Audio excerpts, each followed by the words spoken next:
There can be only one podcast, and may it be the Princess of the Universe. Hi, folks, I'm Matt. I'm kind of bummed. See, I want to watch something. I want to binge watch something. I keep talking about reading books, but I'm almost read through them all that I want to read through, and I want to do something. I want to read. I want to watch something, but I don't know. Watching TV in a way sometimes, or a TV show, feels like a waste of time because I'm just sitting there. There's a few things I guess I could rewatch, like eventually Buffy the Vampire Slayer and Angel. That's going to need a rewatch. I'm getting close to where I need to rewatch those again. I'm on and off about watching Farscape. It's only 4 seasons, and I think a TV movie. What if it sucks, though? Will I have to push through it? I don't know. I've heard decent things, but no one ever talks about that series. You know, and I mean, there are a few diehard fans back in the day, but, you know, you don't hear people talking about it ever, hardly. So when you look at great sci-fi shows, that doesn't pop up, whereas some of the old shows do. So trying to get something, and to be honest, I'm kind of pissed at Netflix. They bought the rights to Cobra Kai. I was super happy because we were supposed to see, before the pandemic, we were supposed to see Cobra Kai somewhere around the summer. That's what the creator said. It's coming out soon. Of course, YouTube got cold feet, said, nope, we're done with this. And they sold it to the highest bidder, which is smart in a way because there's no new programming out there right now, and to get any new program would be great. So Netflix gets it. We're all happy. You know, I'm thinking, okay, finally I'm going to see season 3. And then you see that they're having season 1 and 2 stream right now. I'm like, yeah, okay, that's right. They'll give them maybe a month or 2 months to get used to it, and then we'll see it later on this fall. Nah. The ad comes out. I saw this like a month ago. The ad for season 3 comes out, and they say coming 2021. I'm like, it's already done. What are you waiting for? And just to drag it out even longer, because there's going to be a delay before they can shoot season 4. But still, I'm like, come on. And I mean, that was one I was looking forward to this year, was Cobra Kai season 3. I'm a big Cobra Kai fan. I've talked about it on my other podcast, Saturday Morning Samoflange, but it's just a really fun show, and I don't watch that many shows. I mean, dang, at this point I'd be, you know, knee deep into some Survivor episodes, but even Survivor isn't filming this year. I mean, I found out that I think Big Brother, I don't watch Big Brother, but I think they are filming, and Survivor's not.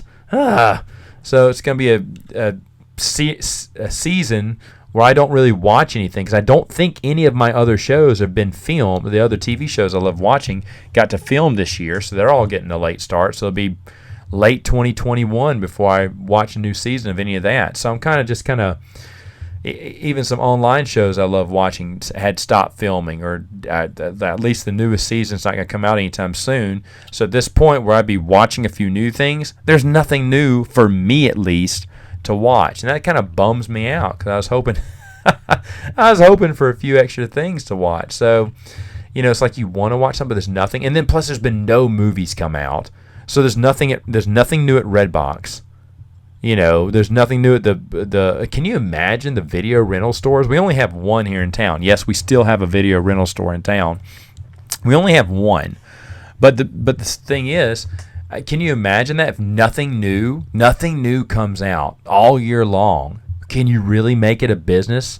I don't know. This may be that one video rental store still trucking along at $5 a video rental. Like if it was like $2 for new and $1 for old, I'd go quite often. But no, they still charge $5 for new and $3 for old. And I'm like, nope. Pay $3.99 and have it streamed straight to your, you know, TV, or $5.99 for a new one. You don't have to return it back. I don't know. I don't get that model, but at least they're doing something right, because they're the last one in town, and they're kind of out there, you know. So probably out there in the country, so a little bit on the edge of the city, I should say. So maybe the country bumpkins, you know, who don't have internet or don't know how to use Netflix, still use them. I don't know. But I kind of thought about it, and this year has been a suck year for movies. In fact, going through what were the top 5 movies I saw in theaters, that's going to be a rough one. I don't think I saw anything at the beginning of the year. I don't believe I did. I have watched at least one movie in theaters since then. It's not really, it was an old movie.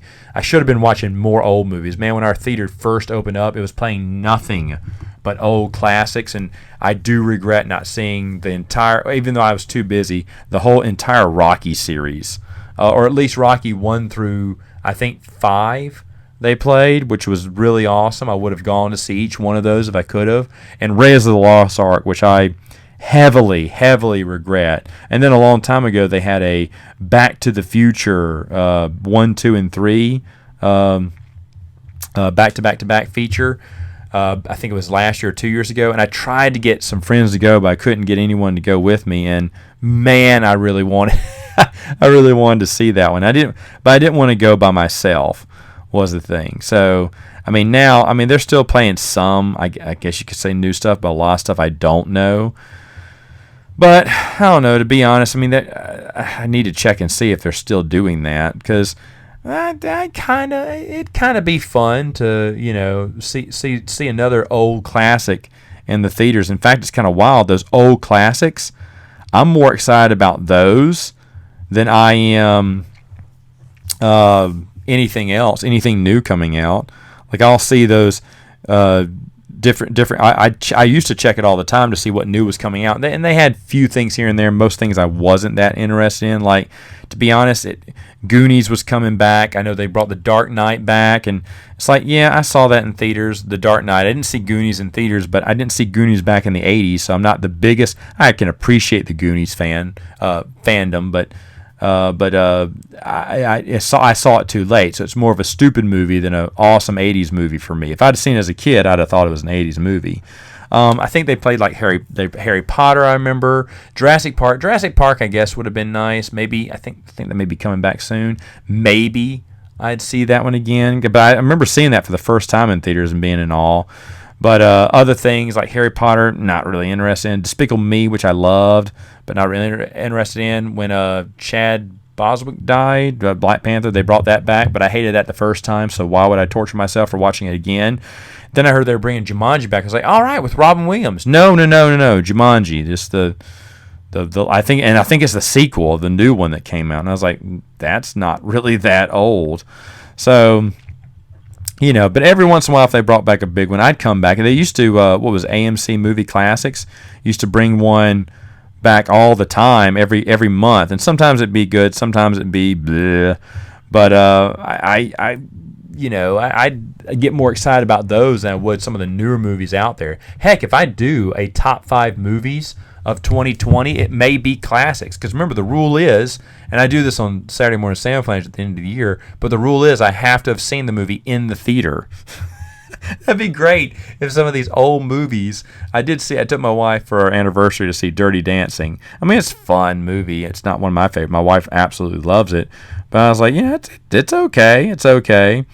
But how fun would that be if all my top 5 movies were all movies that came out years ago? I think that'd be like awesome. But anyway, and that's funny because I know there are in big cities, there are movie theaters that play those old classics, and I have tried. There's an old movie theater. Well, there was a perfect one. There were 2 of them or 3 of them. We used to have 3 different movie theaters, and each one got bought out and redesigned. Like, they took away the movie theater status, but each one of them would have made great movie theater seats and everything. They had the movie theater seats and everything. One was bought out by a company, and they changed it years ago, and the other 2 had been bought out over time and changed. I was like, dang, because one in particular, it had that classic red carpet look, and it had just, it was run down. And you didn't want to go at night because that was kind of the sketch place to go see movies. I remember seeing one movie there, but you didn't want to stay too late, because knife fights in the parking lot and stuff. And there was another one, I guess you could say, was a little bit dangerous, but it was the Dollar Cinema, where all the movies went before they went to video. You could still watch them at the Dollar Cinema, and that was fun. But it was called Cinema 3, and Cinema 3, you didn't go that much because it was kind of sketch people who went there, but it looked real nice on the inside. I remember thinking, man, because the concession stand looked like the old classic concession stands from back in the 80s, probably was from back in the 80s, and it just looked really nice, and I always liked the look of that, but yeah, I did feel a little unsafe. The one, I can't remember what movie I saw, I was like, not coming back here again. And then I remember there used to be one in this old mall that would have been perfect. Well, the only one that I can think of is one downtown. It's super old. Now, I've never been inside of it, and it's still closed today, but it has the old marquee board Probably only 2 screens, maybe even 1, but that's all you need. It has the ticket booth in the middle, behind the glass. Still, it has that type of feel to it. And it used, looking at old pictures of Monroe, Louisiana, you could see where it used to be in the 50s, a movie theater. And so I'm sure it's still one in there. I had one friend of mine who was thinking about buying it and turning it into a big dine and eat thing. But I always thought someone could buy that and just play classic movies, make a deal with AMC or Turner Movie Classic and say, hey, I want a different movie every week in that theater. And then you just play that movie. It's just maybe one showing a night, but I think a lot of people would be interested to see whatever movie that is. So this whole idea, and I know movie theaters are doing this right now because they want to get business in, and there's no movies coming out or being released right now. So why not just go ahead and showcase some of the old classics? I agree with this. I agree with this wholeheartedly. I think it's a great idea because people like me who are kind of disenfranchised with newer movies will definitely go see an older movie. I've done this several times before, once a month. But the only sad thing about those Turner Movie Classics or whatever it is, sometimes they're kind of big losers. I remember one year it's like every movie was really awesome, but we just, for the months that we needed it, like August is the busiest month of the year, I can't go see movies then, or I'm in a show and I can't go see a movie, and they're playing something awesome like Field of Dreams or Raiders of the Lost Ark, which is what they were playing last time I missed. Really, really ticked off I didn't get to see that, and especially if it's a movie that I never got to see in the theaters, but I love today, like Ferris Bueller's Day Off. Love that movie. Got to see it in a movie theater. Was so happy. Loved it. Loved every minute of it. So would I like to go to see more movies I didn't get to see in theaters? Yes. Movies I've already seen in theaters, would I want to rewatch again? It just depends. Like something like Jurassic Park. Awesome to watch on the big screen the first time. Would it be well, yeah, I think it still would be awesome again. So I guess there are a few movies that I've already seen in movie theaters I'd like to watch again. Now, what if they ever brought the Star Wars movies back? Yeah, maybe watch all the originals again. Even the prequels, maybe give them a try. Probably watch those on the big screen. But I guess you'd have to just, I'd pick and choose here and there. Maybe that's a good top 5 list. Top 5 movies I wish were back in theaters I could see again. I'm thinking of ideas for the other podcast, not for this one. I have plenty of ideas for this podcast. Man, after doing these books, we still got plenty of ideas planned out. I'll have Bruce back, and it'll still want to be a book review, I know for sure. Maybe a few others too. I do have a few ideas lined up, but I've never had so many ideas packed. Just for like another whole month at least. Maybe for the rest of the year, I can do this weekly. It's been really nice. I don't know how long I'll be able to keep this up. It's easy when it's just me, but when there's someone else with me, then we got to get our schedules together, and that's what makes it extremely hard. Because on nights they can do it, I can't. On nights I can do it, they can't. So then you wait another whole week. And at times, every once in a while, not very often, Bruce and I can record 2 podcasts on the same night, but that's very rare because he needs to be in and out as quick as possible because he needs to get back home. And he lives right around the corner from me, which is a good thing. But which makes it easier for us to record every week. But it is getting harder. It's easy now with just me, but harder when you have someone else you got to work with. And I'll be honest, I'm also the difficult one too. That's why I keep losing hosts of. I've lost a lot of hosts for Saturday Morning Sam Flange because like Mikey and CJ, I absolutely love them, but we just could never get together anymore. We had so many busy lives. There was just no firm night for. I've tried several times in the past to get them to come back, and some nights it's been my fault. Like I couldn't do it. I had to cancel because things just went wrong. So anyway, digressing. Let's get in to The Captive Soul. That's the one we're going to talk about. The book we're going to talk about today. I'm going to review today. And folks, I need to apologize. I said all of these. Well, no, this one I thought at first was written by a man. I thought it was Joseph Sherman, because I had it written down here, and so I was like, oh, wow, there was a guy that did write it. I thought these were all women. And then I just looked it up right before I started the podcast to make sure, because I got it right, and I see it's Josepha Sherman, so it is still a woman. So I was right. I guess I just forgot to put down the A when I wrote down in my notes there. So still all women here. But at first I was about to apologize for it, but no, I see it is Josepha Sherman. So, oops, Whoops, not Joseph. Should have paid attention when I was reading the book, right? But anyway, Joseph Sherman writes The Captive Soul. Now, this takes place, it's a mythos story. In fact, on the cover, it's one of the pictures. I can't remember from what season it was, but it's not season 5. I don't think it's season 5. Duncan's holding a sword up to mythos. And it wasn't, I don't think Duncan's mad. I think he's making him stay. So I don't think it's the Four Horsemen episode. It's definitely not that.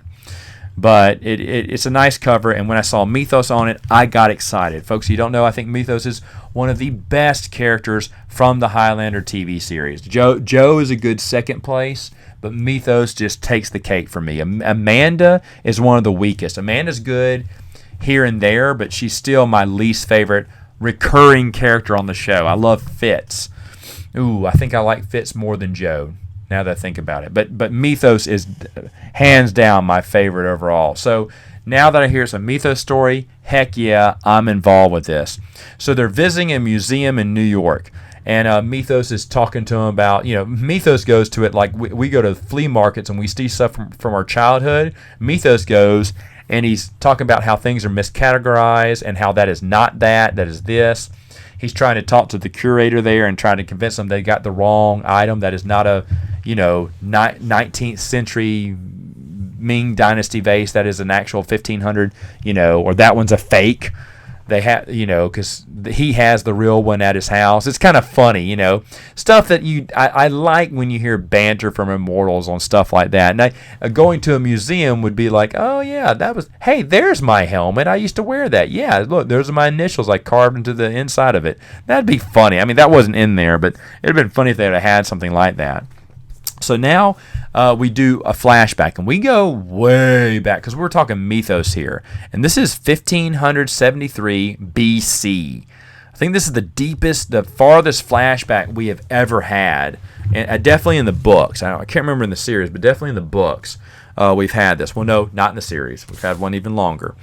But this is after he has quit the Four Horsemen. He's wandering around and trying to just get out of trouble and get out of everyone's way. He just wants to disappear. That's all he wants to do. But of course he can't disappear. He gets caught up in this revolt because the crowd around him starts to revolt. He's like, no, I want out of this. But then he gets sucked into it. The Pharaoh, he's in Egypt, kind of captures him and realizes he's somewhat special because his brother, the Pharaoh's brother, is an immortal. And he's kind of crazy too. Unbeknownst to the Pharaoh knows that he's gotten in trouble, but he's fallen into pits. He's been crushed by boulders, but he always gets back up and running. And he just thinks his brother is just indestructible. But his brother just keeps dying, is what it is. And his brother's immortal. Now, the brother doesn't even know he's immortal. He just thinks he's a god. And the Pharaoh just tells him, yeah, you're a god. That's why you keep coming back to life, or that's why you keep, healing really quickly. And the Pharaoh thinks, I'm like that too. I'm a god too. I just a little bit smarter, don't get myself hurt all the time. And so he meets Mythos. Mythos immediately fills him in the connection to the immortals, and so does the brother. And the brother actually saves him from Pharaoh's execution because he knows there's something special with him. Well, the Pharaoh wants his brother to be taken care of. He sees that his brother likes this guy, so he goes ahead and just kind of brings him into the fold. So now, and Mythos doesn't want to be there. He doesn't want to be in the Pharaoh's good graces. He wants to go away. He wants to be left alone and not talked to. But he does know this guy's immortal and that the brother does not have any idea what's going on. Now, this is obviously an adopted brother, because both of them would be immortal if that was the case. And I think they may mention something like that. But anyway, so he knows the brother doesn't even know anything about the game, doesn't know what's going on, and so Mythos just kind of has to talk to him. But the brother can't understand because the Pharaoh says they're gods, they're children of the gods, they're immortal and whatnot. So you kind of have that story going around. Well, anyway, the Pharaoh is very happy with Mythos. He gives him a slave called Nebet. Nebet is a wonderful woman who talks to Mythos, knows he's unlike any other man she's met. And but she doesn't like, and the guy's name is Cain. It spells like Khan, but with a Y in the middle, so Cain. And she does not like him. And of course, she badmouths him. She insults him to his face. So when she does that, I mean, the Pharaoh can't let that insult go against his brother. So he orders her death, and he orders Mithos to kill his own slave. Well, Mithos does not want to do that, but he warned Nebet to shut her mouth. Shut your mouth and we'll get out of here. Because he had every intention to get her out of there. He liked Nebet. He was in love with her even. And he wanted to free her and run away with her, but just calm down. Will you just keep your head low? And she wouldn't. So now Mithos is in trouble because now it's his head now, because the Pharaoh's asking for beheadings. Well, Mithos does care about himself. So he does kill Nebet, which is really just a crushing moment, but Mithos is out to protect himself. That's what he's there for. He comes first, and that's established in the series too. So this is a good keeping true to the character in the TV show. He kills Nebet, but anyway, Mithos is pissed. He wants revenge. So eventually, when he and Cain are out, they fight, and instead of taking his head, he doesn't want to because he's afraid it'll attract attention too, because there are other people nearby. So he just kills him and runs away. Just runs off into the desert. All right. Now I will say this that. The demon is mentioned from end of season 5, beginning of season 6. Every 1,000 years a demon appears and taunts an immortal. Well, this Cain mentions that he's met this demon who kind of messed with him, but he was kind of crazy. Since Cain was kind of crazy, the demon I guess just went away eventually. But he has encountered the demon, which I thought was really cool, because of course the demon has appeared before in the past. And I guess Joseph Sherman thought that would be a cool idea to say, yes, I've seen the demon before, in the past. Which I was like, yeah, right on, because every 1,000 years they'll come back again. But either way, the demon's mentioned in this one, which I thought was really neat. Also, flashing back to the present day, the movie, the actual Highlander movie is mentioned. About Duncan talking about, his cousin, the true immortal out there, Connor MacLeod, the Clan MacLeod. And while they're in New York City, they hear that there's a serial killer loose, and they haven't had a serial killer since 1985. That's kind of where the connection of the movie comes in, where the serial killer was taking heads, so Mithos and Duncan, Mithos puts it together that is Cain coming back, and he's trying to look for a sword that's in the museum. The sword used to belong to him, and that's where Mithos kind of recognizes the sword. And so it's an old sword that Cain is still kind of crazy, which is kind of weird. It's like, how did this guy make it through life if he still because he still believes in the Egyptian gods, and he believes in the Egyptian god Set, and that sword was, given to him, and it's, I don't know, something about symbolizes the Egyptian god Set or whatever. And he still thinks he's a god too. But how does this guy make it in modern day society? Still being crazy, still believing in Egyptian gods. That's the only problem I had with it. But either way, that's not relevant to the story. Maybe he's been hiding out for years, and now he's loose in New York City killing people just to get the sword. Now, Mithos, the ever-loving coward here, he wants Duncan to fight Cain because he knows, I can't fight him. I don't want to fight him. I don't want to get near him. This guy's crazy, and there's always the what if. What if he kills me? And Duncan's like, come on. You're Mithos. You were a fighter too. You can take him. He's like, yeah, but I don't want to take the risk. Well, eventually it turns out that Mithos does have to fight Cain himself. And they fight, and Mithos uses every trick in the book to defeat him, which he does, and Mithos gets to take his quickening and whatnot. Now, Duncan is there to watch it, but he can't interfere. And I think Duncan was going to take Cain, but then Cain got the jump on Mithos, and now Duncan can't interfere until the fight's done. So there is a threat that, Mithos, and he's a little rusty with his skills, but Mithos does come through in the end, and so Mithos gets to fight. And I really like that Mithos got to fight there. And then the story kind of ends from there, where I think Mithos makes like a little side comment to Duncan, and Duncan's like, hey, no interference, remember? It does feel like, I think all the characters are true to the TV series, and it does feel like a TV episode, but starring Mithos. And this is another one. We're talking to back-to-back books here that I really enjoyed. And The Captive Soul is definitely one of those. Like I said, I wouldn't mind, and now that I'm thinking about it, I wish they would have dedicated, and they could still do this. They could still bring it. I mean, I think last week I talked about bringing back the show and how they would do that. But now that I think about it, maybe they could bring back it in books. I mean, you think about it. The Highlander series could sell, I think, in books, but I would love, and I could do some more Duncan episodes, and definitely some more Mythos and Duncan and Fitz and Duncan, but I could do a Mythos series. I could really dig a Mythos trilogy or whatever, highlighting his time with the Four Horsemen, what happened, how did they break up, and then maybe something later on with Mythos. What's he been doing now? I think that'd be interesting. And the actor, I can't remember his name, Peter something. He did a great job portraying Mythos. Mythos just has just the right kind of solemnness. He's a little bit of a coward, but then later on we find out he was death, for crying out loud, of the mythical but realistic Four Horsemen. So he's kind of a badass when he was old, much younger in the past. I like all those type of attributes of Mythos. It makes for a very interesting character and lots of stories to tell. And heck, that's why the whole Highlander story is very interesting, because you have these characters who've lived for hundreds, if not thousands of years, and you can tell a story with any timepiece. I've already said this before, but it was obvious that some of the early authors, I don't think they cared about Highlander. And by the way, I think Josephine Sherman did care about Highlander. I think she wrote a good book that stays true to the series. Also gave a wink to the movie, which I don't think any other, or not many other books have done. And I don't think they really talked about the movie when Connor McLeod was in the first book either. So, but this book does a good job staying true to it. But some people, like I told you in the past, they're like, oh, Highlander, what's that? Oh, it's a timepiece. Oh, well, I've always wanted to write an Arabian Nights story, but no one will let me. So can I put Duncan in Arabian Times and just make the story about that? And then, like I said, at the last page, oh, we have to give him an immortal to kill off. So here's an immortal to kill off.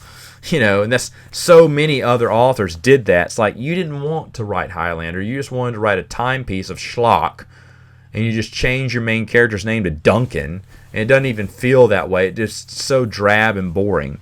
But now they're starting to get better. Now, of course, this is toward the end of the publication release. There's not that many left. In fact, I think there's one more after this from the original series. But it really started ramping up and getting good toward the end. Don't they always? And the Captive Soul is good because, like I said, Mythos is a great character. In fact, it's kind of, like I said, Mythos has been around. He was in, Zealot, that I reviewed a few weeks ago. And Zealot is a good one, like I said, because it has Mythos in it, but it's not kind of co-starring Mythos. This is a Mythos episode. It flashes back to Mythos. We're following Mythos. Sure, Duncan's in it, but it's mainly centered on Mythos. And I don't know, if I was the author, I would use that too. I'd use more characters like that. Like Joe gets used here and there, and he was kind of a side character. Another good story that I liked. Richie's been in it here and there. Never really that big of a character, but I've never really liked Richie either, so I didn't mind that he wasn't in it. And then there's some other stuff that I'm going to do. As I was thinking about this, I may do another episode, or I may just leave this as extra for another episode of some other Highlander books. There's another one that got released in Germany only, but recently got translated, that I did read. And can talk about and review. And it was actually, if you think about chronologically, or publication-wise, I should say. Well, I think chronologically it takes place very early on too. But since I read it last, I'm just going to review it last. And there's not really that much I can say about it, but I'm already speaking too much about it, or giving away half the stuff I wanted to talk about with that one.